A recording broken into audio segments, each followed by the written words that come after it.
गणपती बाप्पाला वाद करून द्यायचे।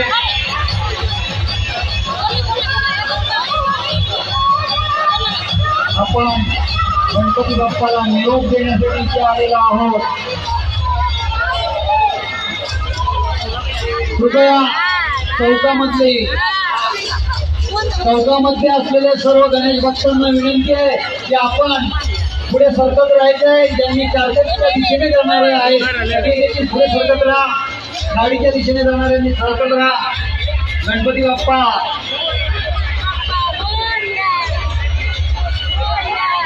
एकाच जागी उभे असलेल्या गणेश भाविकांना विनंती आहे की आपण थोडे पुढे सरकत राहा। तुमच्यामुळे गर्दी ही पुढे सरकण्यासाठी व्यत्यय येतोय। आपण थोडे मागे सरकून राहा उभे।